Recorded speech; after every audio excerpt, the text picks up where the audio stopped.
බොහෝ කලකට පෙර දකුණු රුහුණු රාජධානියේ කාවන්තිස්ස නම් ප්‍රඥාවන්ත රජෙක් ජීවත් විය. ඔහු කරුණාවෙන් හා සාමයෙන් පාලනය කළේ. ඔහුගේ රැජින වූ විහාර මහාදේවි නිර්භීත හා මිරුදු වූ අය. ඇය වරක් තම ජනතා බේරා ගැනීම සඳහා මුහුද හරහා තනිම යාත්‍රා කළාය. ඔවුන්ට පුතුන් දෙදෙනෙක් සිටියහ. ශක්තිමත් සහ නිර්භීත දුටුගැමුණු සහ කරුණාවන්ත හා දක්ෂ සද්ධාතිස්ස. ඒ කාලෙක හිරු එළියෙන් නැගී සිටි රුහුණු රාජධානියේ ගැමුණු කියන දයාවන්ත සහ විරෝධාර පුතෙක් ජීවත් වුණා. ඔහු පොදු රාජකීය පුතෙකු වුණාට වඩා සිහිනයක් දකින කෙනෙක් වුණා. ඔහු සිහිනයක් දැක්කා සාමකාමී ලංකාවක් ගැන, හැමෝම එකමුතුවට සංසුන්ව ජීවත්වන රටක් ගැන.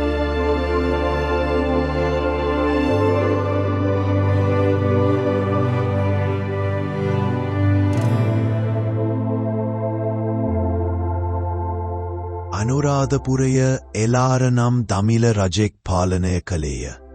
ඔහු දකුණු ඉන්දියාවෙන් පැමිණි අතර ඔහුගේ පාලනය සාධාරණ හා යුක්ති සහගත වුවද රුහුණේ ජනයා තමන්ගේම දේශය රජෙක් සඳහා ආශා කළහ. දවසක් ගැමුණු තම සිහිනය ගැන තමන් මවට පැවසුවාය.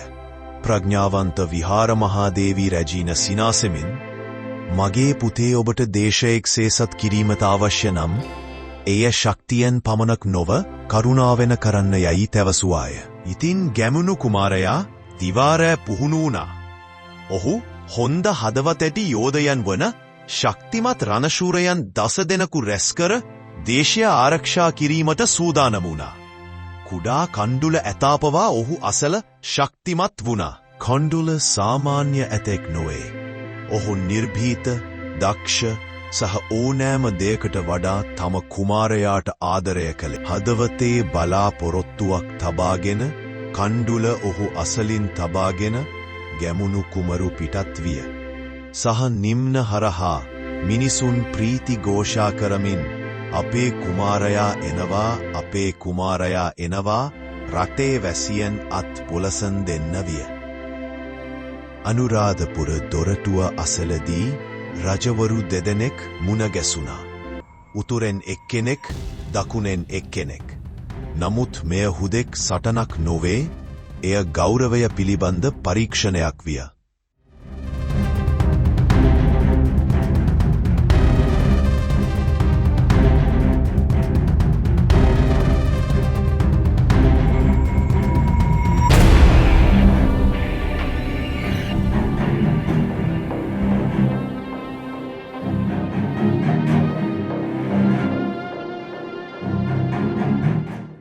ගැමුණු දැඩි හදවතකින් එලාර රජු සමග සටන් කළේය. එය නිර්භීත හා සාධාරණ සටනක් විය. අවසානයේ ගැමුණු ජයග්‍රහණය කළේය. නමුත් ඔහු පරාජය කළ තැනැත්තාට ගරු කිරීමට කිසිවිටකත් අමතක කළ නැත්. ගැමුණු රජු එලාර වැටුණු තැනම සොහොනක් ඉදී කළේය. ඔහු සෑම කෙනෙකුටම මෙසේ පැවසිය, සියලු දෙනාම මෙම ස්ථානයට ගරු කළ යුතුය. ඔහු සාධාරණ රජෙක් වූ අතර ඔහු අපගේ ගෞරවය ලැබිය යුතුය. දුටුගැමුණු රජතුමා ලංකාව සාමය හා ප්‍රීතිය ගැන ආවය. ඔහු දිදුලන රුවන්වැලි සෙයවැනි මහා විහාරස්ථාන ඉදිකළ අතර දේශය පුරා ධර්මය පතුරුවා හැරීමට උදව් කළේ. දුටුගැමුණු රජුට ස්තුතිවන්ත වන්නට දිවයින නැවතත් එකකි, එක දේශයක්, එක හදවතක්. එකම රන්හිරු යට මිනිසුන් එකට වැඩ කරමින් ජීවත් විය. දුටුගැමුණු රජතුමා මහලු වූ විට පවා කරුණාවන්ත හා ප්‍රඥාවන්තව සිටියේය. අදටත් අපි ඔහුව සිහිපත් කරන්නේ රණශූරයෙකු ලෙස පමණක් නොව නිර්භීත හදවතක් ඇති රජෙකු ලෙසය. ඉතින් දරුවනේ, මතක තියාගන්න. නිර්භීතම හදවත් සටන් කරන්නේ රිදවීමට නොවේ. ඔවුන් සටන් කරන්නේ මිනිසුන් එක් කිරීමටයි. දුටුගැමුණු රජු ලංකාවේ නිර්භීත හදවතයි. ස්තුතියි. ආයත අලුත් කතාවකින් හමුවෙමු.